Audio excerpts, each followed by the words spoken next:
And we should be live any second. We are live, and it's You've Got Mel with a wonderful children's author and human being, Pamela Moritz. Welcome to You've Got Mel. Hi, so And good to be here. yeah, Passover is around the corner, and you have a relatively new book called The Great Passover Escape, and another new book on Noah. That's right. And we're going to talk about both of them and Terrific. your life and what you're doing in the Holy Land. But first, we need the jingle. Always have to do the jingle. I love the jingle. Okay, and I'm happy. If you didn't love the jingle, what would I do? I don't know. Get a chair, grab a seat, or we'll sweep you off your feet. We move, we groove, you got Mel. Ease your legs, rest a while, all you gotta do is smile. We're swell, can't you tell, you got Mel. When the show begins, you better hold on real tight, or before you know it, you'll be high as a kite. Take a break, settle down, we're the only show in town. SRO, don't you know, you got Mel. Give it up, don't think twice, we're a hurricane on ice. What the hell, give a yell, ring your bell, show and tell. Mademoiselle, give a smell, you got Mel. You've got Mel. Get a check. And Mel has Pam Moritz. Oh, I'm going to I stop love it. there. Everybody can see my screen. Oy vey. Do you prefer to be called Pam or Pamela? Pam. I go by Okay. Pam. Yeah. Okay. And your Hebrew name? My Hebrew name, well, Israelis call me Pamela, but my Hebrew name is Sarah, but I don't go by That's okay. My Hebrew name is Elimelech, and nobody calls me that. it. Okay. Mel's a lot easier. And so is Pam. So I say, So do you want to start with your amazing books? A few words about them before we delve into your childhood and ambitions. okay, absolutely. So the one that just came out is called The Great Passover Escape. It is about an elephant and a kangaroo who decide to um, break free from the biblical zoo and find a Seder, but they don't really know what they're doing and they get all the words wrong. And so Chimp, poor suffering Chimp, long suffering Chimp, has to help them out. And Chimp corrects them whenever they make a mistake and she comes with them and it's a bit of an adventure. So that's published by Carbon. And the one that came out a few months ago, maybe 6 months ago already, is called If I Lived with Noah. And this is from Apples and Honey Press. And it's about a boy who wonders what it would be like if he got a chance to go on the ark and be with Noah and help out and be with the animals. Um, and Can you show a bit of that book because it's a rhyming book yeah, and it is a beautiful rhyming book. I teach thank my you. students not to rhyme because it's so difficult to get the meter right. And your story has perfect meter and wonderful rhymes, full Thank of you. humor. And show us a couple of pages, read it. So Uh, I happen to love the illustrations. The illustrations I think are wonderful. They are by Mackenzie Haley. And it starts out, if I saw the animals boarding the ark as Noah stood by with his staff, I'd say, I can help with the animals, sir. He'd welcome me on with a laugh. I'll read you one more page. it's your show, Pam. And after an hour, we'd hear thunder roar. We'd watch all the rain and the lightning. I'd comfort the animals hiding below. I know, I would say, storms are frightening. And there he is comforting the animal. Again, I thought you did a beautiful job I, with the I have I illustration. have I have no idea whether it's iambic pentameter or not, but it really works. Uh, It's are, not. do you write songs? I do. Are you a musician? I've written songs. I actually wrote a few children's songs. I mean, they haven't been. they haven't been produced or anything. But yeah, I've been writing for a while. Not, nothing too serious, but I do think it helps if you're writing poetry, if you're musical, because you really do need to have that rhythm that flows. It really does help. It I tell doesn't my mean it's impossible if you're not musical, obviously. well, it's almost impossible. I tell my students, if you're not a musician, if you cannot sing your story, don't rhyme it. Right. But you have, and it's really it's a lovely story. Thank Uh, you. Not entirely biblical, which is surprising because you're religious. Yeah. So, well, I wouldn't say it's anti-biblical. It's No, not anti-biblical, right?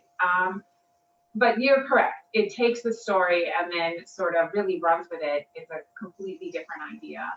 Um, but I think it's what I like about the story, and I think while I was writing it, um, so many kids really love animals. I happen to one of my favorite places to go really is the biblical zoo. Not that I get there all that often, but I love animals. They're just such incredible, wondrous beings when you find out all the intricacies of each kind of animal and what they do. And I think kids are full of wonder and would love that opportunity to, it's basically being a zookeeper on a big giant boat. What could be wrong with that? no, it's wonderful. All the things that go wrong, and this kid is there to summon up the monkey and the elephant and Right. everybody. I would say And, everybody. and, and to help. I think it's a helping book Yeah, everybody lends a hand except for the animals who don't have hands, and they lend other things. also. Correct. So how I talk about this on the show, how rare it is to have traditionally published books, and you worked and worked and worked, and suddenly you have two at the same time. Yeah, I feel very, very fortunate. Um, I had been trying to get published for a very long time. I came to Israel 13 years ago, and I had been writing books from before then in the United States.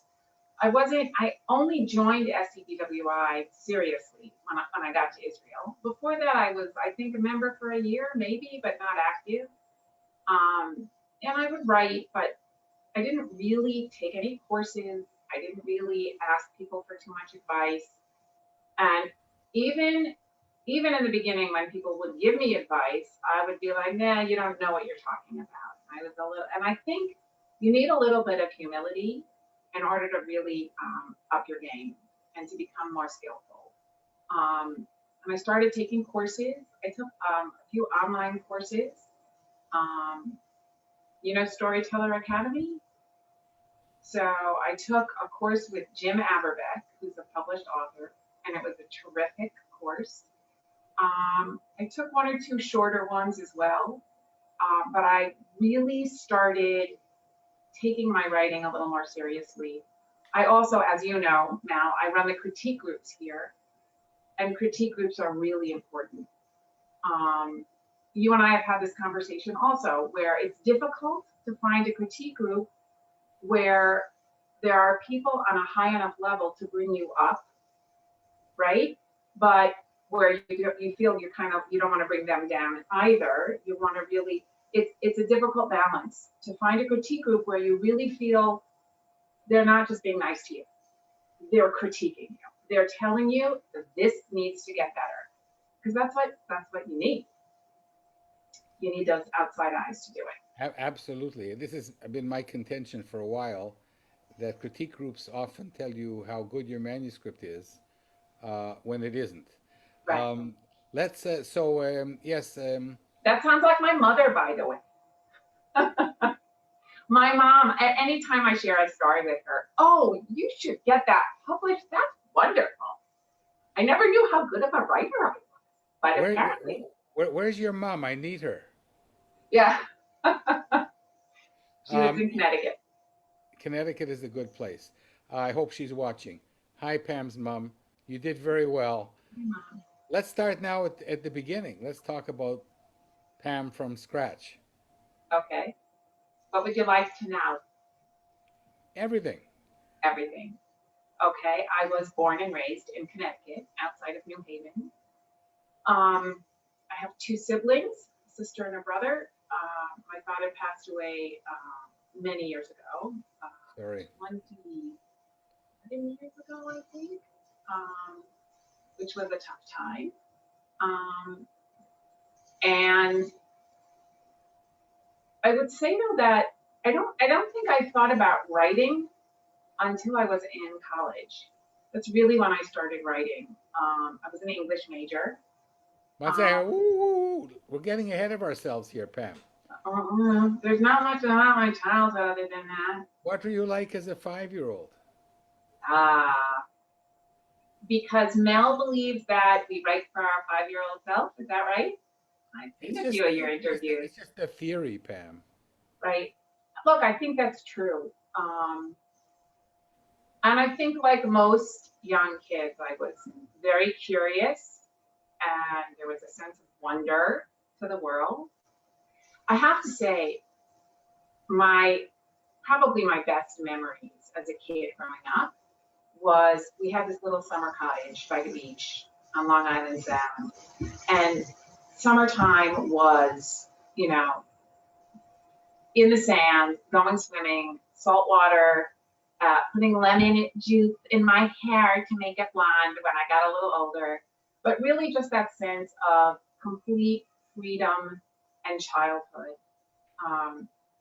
And the animals, the little, the snails and the crabs and the shellfish and the little fish if you could catch them in your bucket.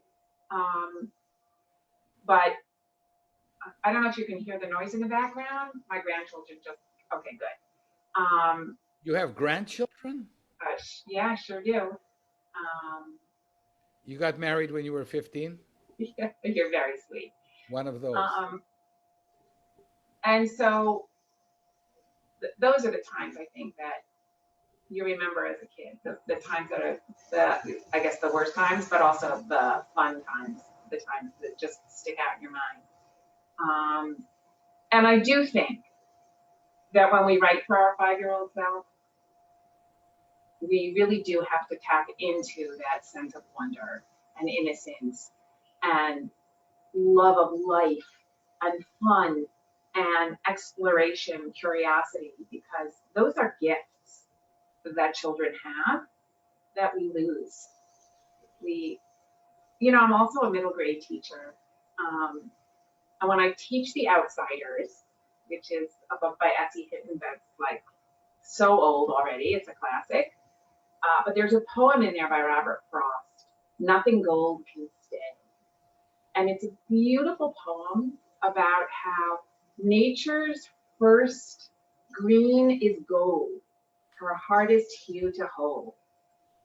Our sense of wonder when we're young, that beauty, right? A leaf isn't just a green leaf. It's spectacular, it's beautiful, it's precious.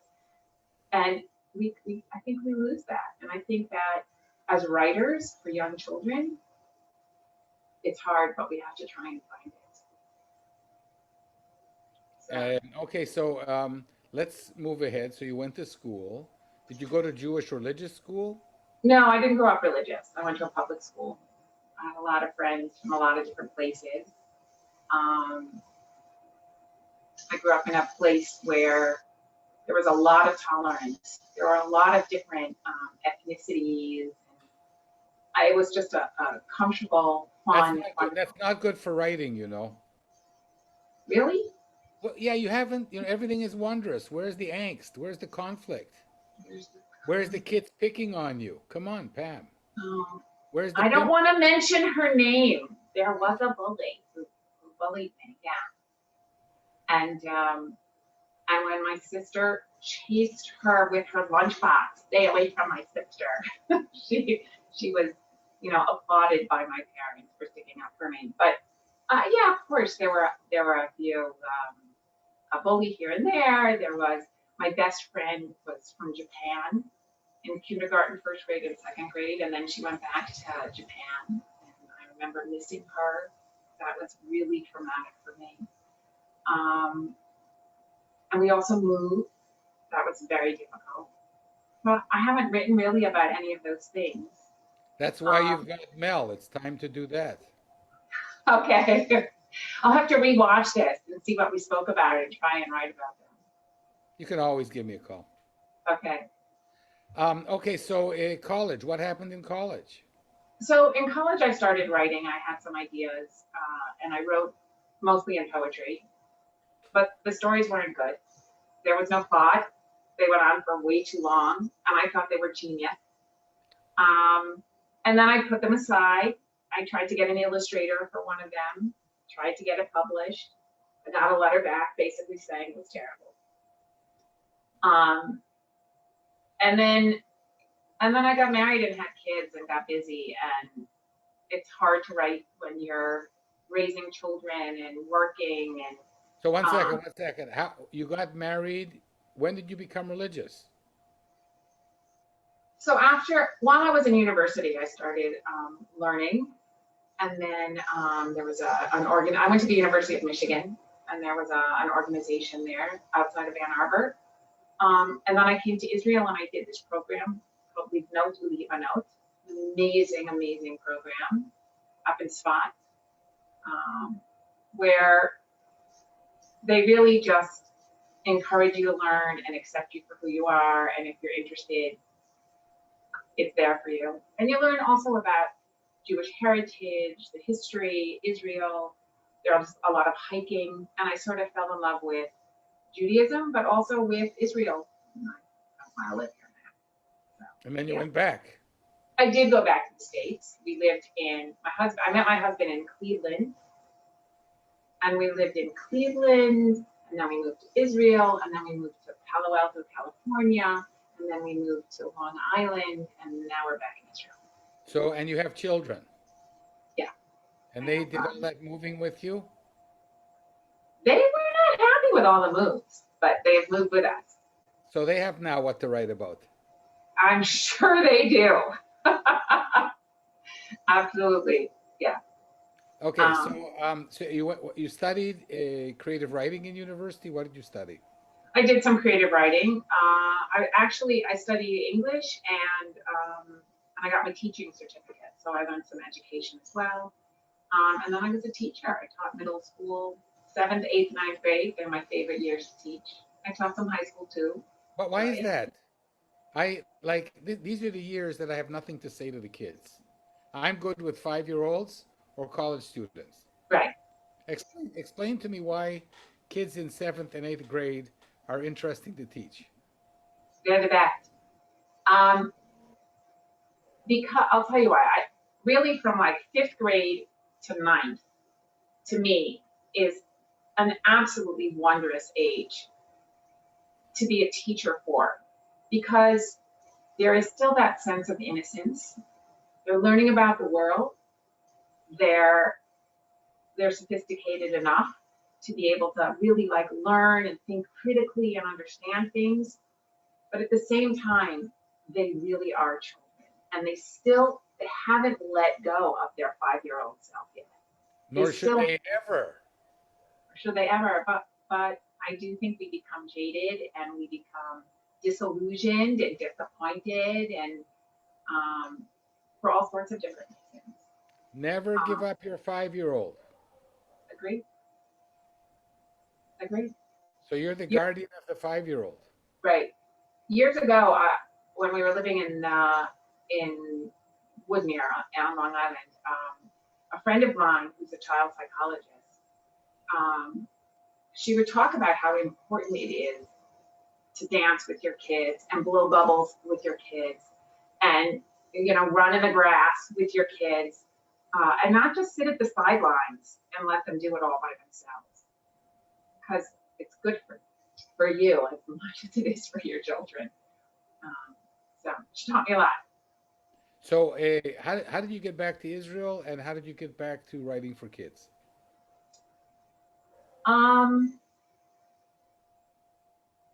That's a good question. I got back to Israel because I married an Israeli who was living in America and who didn't really have plans to come back to Israel, and then sort of changed his mind and was like, let's go back to Israel. Let's go to Israel. And I felt I had lived here when I was single for a couple of years, and I thought, I really enjoyed living there. I think it's a great place to raise children. So that's how we got back here. And in terms of writing, I think I just realized that over the years, I've just continued to write, even if it hasn't been for, there were stretches that went by that I wouldn't write, of course, even months, many months, but then I'd be back at the computer writing something. And I was also always writing something with poetry, whether it was for a birthday party for somebody or music. I was writing music. So there was that creativity going on. And I know that when I write my poetry, I try to make sure that the meter is perfect or near perfect, that the rhymes are not lazy rhymes. There's no such thing as a near rhyme in my poems, right? I'm aware of filler words. You can't just have filler words. And then it's still at the same time, your plot needs to flow. It's really difficult, actually. How long did it take you to write If I Lived with Noah? A couple of days. The truth is, when a story comes to me, so hold on, wait, it's not really a couple of days, but a couple of days. So when a story comes to me, usually all I can do is write the story. It's like I enter the story, it's in my head, and that's all that I do. I ignore everybody around me, hours. I sit at the computer hours, and then usually it's 2 or 3 days and it's done. And then I put it aside, and then I work on it and work on it and work on it and work on it to get the final product. So the truth is a couple of days and many months, right? Yeah. But the heart of the story and the gist of the story is a couple of days. I have a story that hasn't been published where I don't want to give too much of it away, but I had this idea about a certain emotion, and I kept writing about it in different ways, prose, poetry, for months and months. And I was just like, I should just throw this away. And then one day, I just started writing, and by the end of the day, I had the story. You're very lucky. You're like these women that give birth in 2 minutes. Because for most of us, I don't know whether you did or not, but for most of us writers, I'll have this idea and I say, oh, it's a great idea, great idea. Then I write it down, and it sucks. And Yeah, but my books, my stories don't come together until I've revised them 20 or 40 times. Oh, okay, but that's me too in terms of the revising, for sure. No, but I mean, you can sit down in hours and write something. Most people cannot. Most people think that they can, and they have the story in their head. But Right. when they write it down, it comes out quite terribly. At least that's my experience. So I have to say, I think the stories that I love the most have come to me that way. I have other stories that take me a long time, but the problem now is that I don't get that epiphany very often. It's really once after many months. And then I have to say, and then I feel like, oh, I'll never write another story again. I'm done. I'm all out of ideas. Don't do that. Oh, I feel that way all the time. And then something will eventually come to me. I'm like, oh, I wrote another story. That's it. Now I'm done. Because I'm sure I'll never have another. Like it's this cycle that I go through. Why would you think that? I guess because somebody told you something when you were 5. I knew it. yeah, that must be it. Okay, so you have done what 1 in 5,000 or 10,000 writers try to do, which is to get publishing deals with traditionally published houses. And you did this twice. Did you do it with an agent? Was it just Pam against the world? Walk us through this, please. So I don't have an agent. I've been trying to get an agent. I would say I quit trying to get an agent about probably 2 years ago because I wrote to so many agents. I must have written to 40 different agents about a story that I thought was very strong. I got some lovely rejections where they said it was funny, they laughed out loud, it was really great, but no thanks. So it's still a no.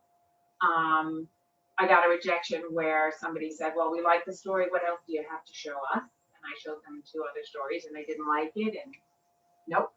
But this is like, the game called baseball?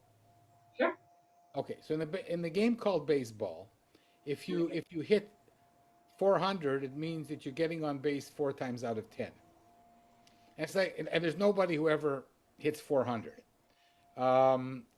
It's like I'm interviewing an amazingly successful writer, because if you queried 40 agents and you got more than one handwritten rejection and you got one request for more material, you're batting 400. You're batting 600. Don't you ever give up. I've queried, I don't know, 150 agents.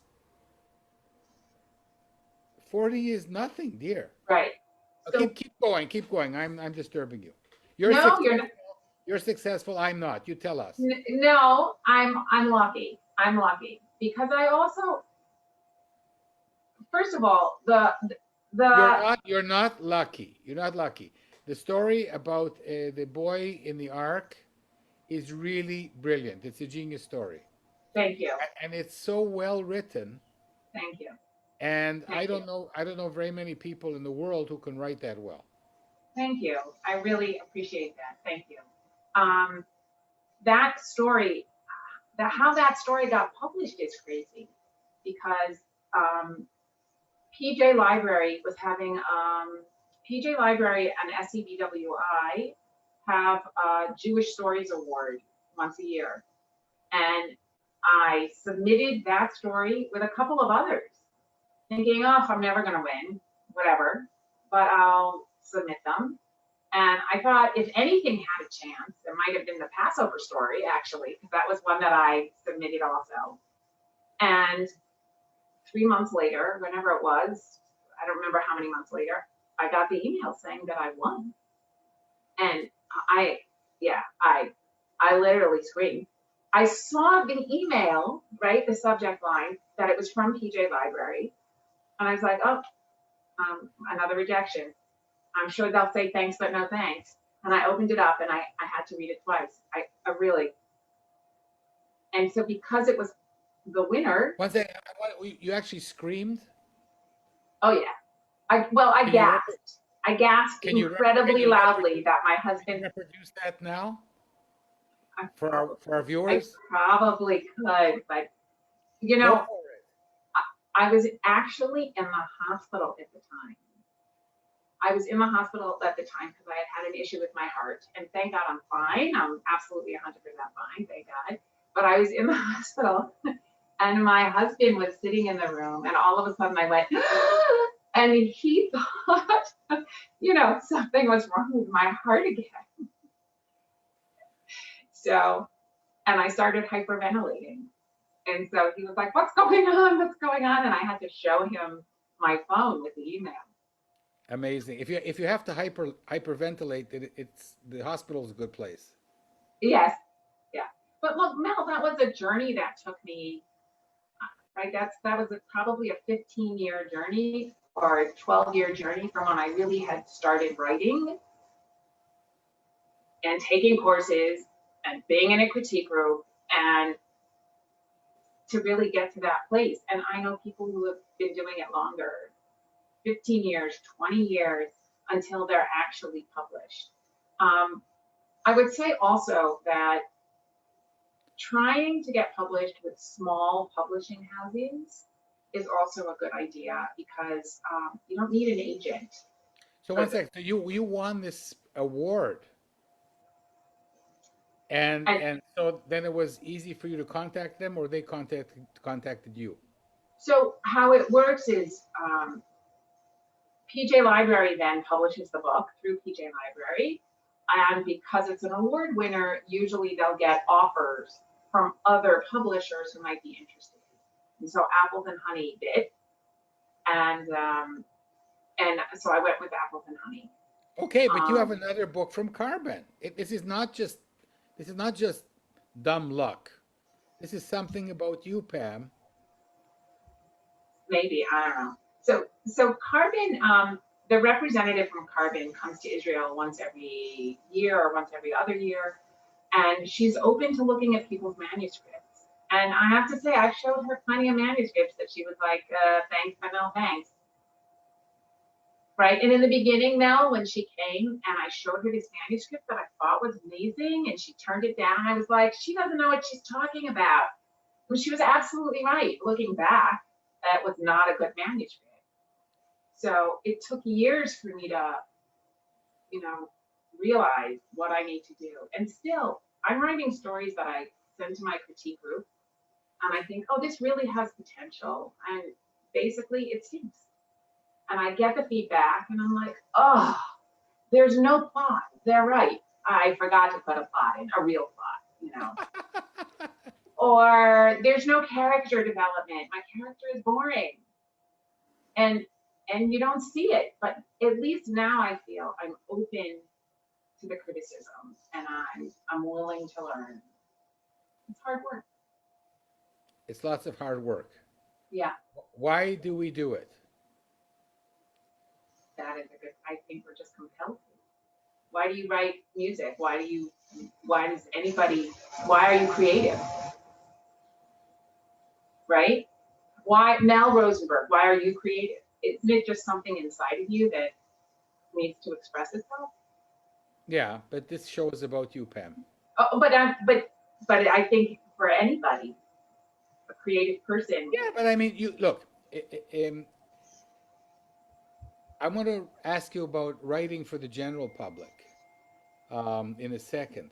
But anytime there's a contest, thousands of people enter. Even this 50 words. There was this contest from last week of our friend Vivian. She 900 people submitted 50 words. Mhm. For the SCBW, I think there was more than 4,000 Wow. children's book manuscript submitted. Agents get about 5,000 submissions a year, Yeah. of which they may take 3 or 4, Right. and they hardly ever answer anybody. Right. And the chances are very, very slim, and you beat them. So you have to appreciate that there's something really good about what you do. I'm certainly not there yet, but I'm trying to be. Right. So here's the question. People like me who are Jewish but not religious and have trouble writing Jewish children's stories. I just wrote one, but they won't. I don't think they'll take it because it doesn't teach you how to be a better Jew, or how to observe Passover, or how many plagues there were, and so on and so forth. Um, do you also write stories that are not Jewish based, Bible based, or holiday based? Okay, so a couple of things. First of all, it's a great question. It's a great question. But I do want to say to you that you should definitely try getting that story published, because a lot of Jewish publishers, they don't want something Jewishy, preachy. They'd rather have a more universal message. So it's definitely worth a shot. And Mel, I never thought I would write a Jewish story. Most of the stories that I've written are not Jewish. And I never thought I'd have anything published Jewish at all. Anytime I actually tried to write something Jewish, it came out as like trying to teach a lesson. It was horrible. It was horrible. I hated them myself. I have Yeah, several right. of those. Yeah. Benji and the Flying Matzah. I couldn't understand why nobody wanted it. Keep going. It sounds magical, actually. I can send it to you, but it's not Please a good. do. It's not a good Please do. story. It's not a good story for the reasons that you just mentioned. Right. So, do a mitzvah, help other people. I just, they were horrible. And then I think the Noah story was probably my first Jewish story. But when you think about it, as you said, I've kind of taken the Bible story and changed it. It's not really the Bible story. And it's a what if. It's really just a kid imagining, what if? Because when you say what if, you can do anything, right? What if I got to land on the moon? What would it be like, right? And so maybe that'll be my next story. I don't know. That's exactly what I was thinking, because this what if motif of yours, this book is a real masterpiece. The one about Passover is great too, but Noah is a real masterpiece of writing. Thank you. Thanks, Mel. It tells a Tell the story. world that. Thank you. It tells a story. There is a moral somewhere in between, but that doesn't drive the story. So No. I think that what we agree on is that the moment that the moral drives a story, that's when you want to puke. Yeah, exactly. Including our own stories. Yeah, absolutely. Absolutely. Yeah, somebody in my critique group actually is so good at finding that and pointing it out to me. When I don't even think it's in there. She's like, this feels like a teaching moment. What are you doing? And you're right. But that's terrific because, in fact, I just submitted a story. She pointed it out to me and I took out the line. It was just one line, and she's the only one who found it. But I felt like if she found it, somebody else will too. And that's not the purpose of a story. It's the purpose of a story has to be that it touches you emotionally, that it moves you somehow. So any kind of moral or anything else, that's just extra fun. I love you for saying that, Pam. I'm not sure that it helps people get published though. But that's another topic. So Carbon, you approached this lady when she was here in Israel. Yeah, And and she said, wow, I like this Passover escape of the animals in the biblical zoo. so I actually Great idea. I actually didn't hear from them for 6 months. It's a very slow process, publishing, trying to get published. And I had forgotten that I'd even given it to her now. I think I actually emailed it to her after she had left. I was like, I sent her that manuscript and I had to look, it would have been 6 months. And sure enough, there was my email to her. So they made a few changes because that's what editors do. They made a few changes. If I Lived with Noah also, they made a few changes. But I think she liked the silliness of the Passover story. I think kids really, they love it when you get something wrong. Do you want to read a page or two of the? Yeah, they love it. Sure. For sure.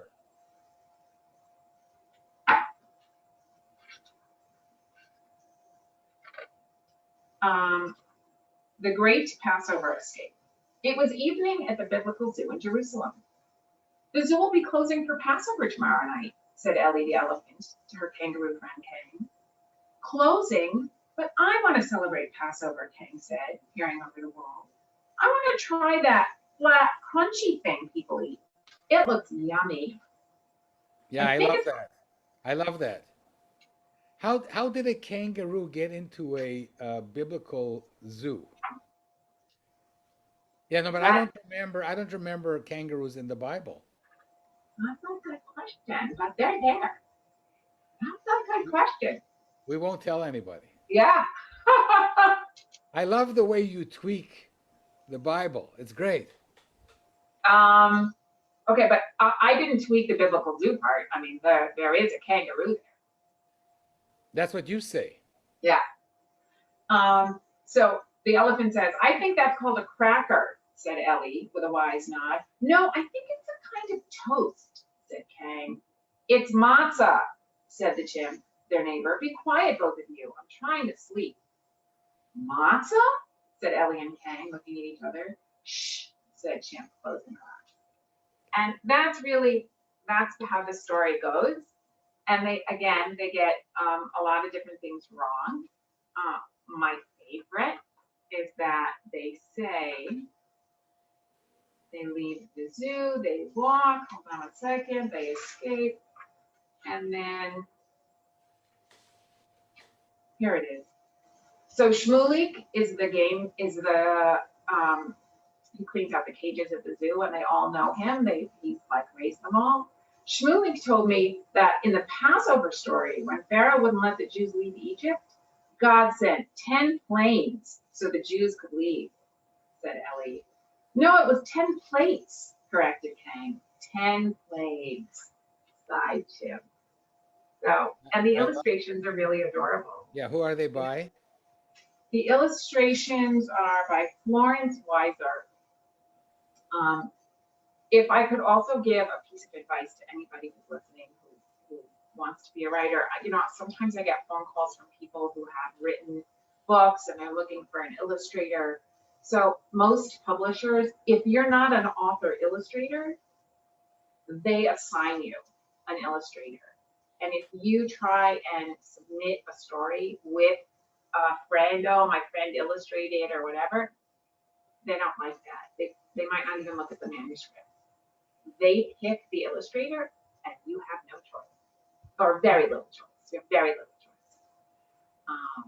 Luckily, I like both illustrators. I think The Great Passover Escape just has that sense of fun and silliness to it. And the Noah pictures were really what I imagined. So they're terrific. Sometimes it's not bad to have the illustrator create something that you didn't imagine. Oh yeah. But we're drawing towards the end, and I think that with all this talent and 2 traditionally published books in 1 year, you should have no trouble finding an agent for your next stage. My next big step. One can only hope. Thank you, Mel. And I hope so. I'm looking for a critique partner just like you, Pam. Anyway. Okay, we will have to talk after the program then. Okay, so before we end, we always talk about the Beatles. You're a bit young for the Beatles, but Not young for the Beatles. I love the Beatles. I didn't know you always talk about the Beatles. because you have to watch the show to the end. I don't always. You're one of the people who watches the jingle to see whether it will change. I love that jingle. You wrote that jingle. Yeah, I but love it. It's always the same, Pam. I know. You can fast forward it. Why? It's such a great part of the show. Okay, but I mean the end is also not bad because I'm Okay. going to ask you what your favorite Beatles song is, and then I'm going to ask you to sing it. I won't sing it. You will. Oh no, I won't. I really won't sing it. But I think she'll sing it, said the kangaroo. right. I I'll wonder tell you. whether she'll sing it. My range is so small. My voice will crack and it will embarrass me now. You don't want to embarrass me. We will love you for going outside your comfort zone and reconnecting with your 5-year-old who loves to sing. Okay, one of my favorites. This is I offer this catharsis for free to my wonderful interviewees. Thank you.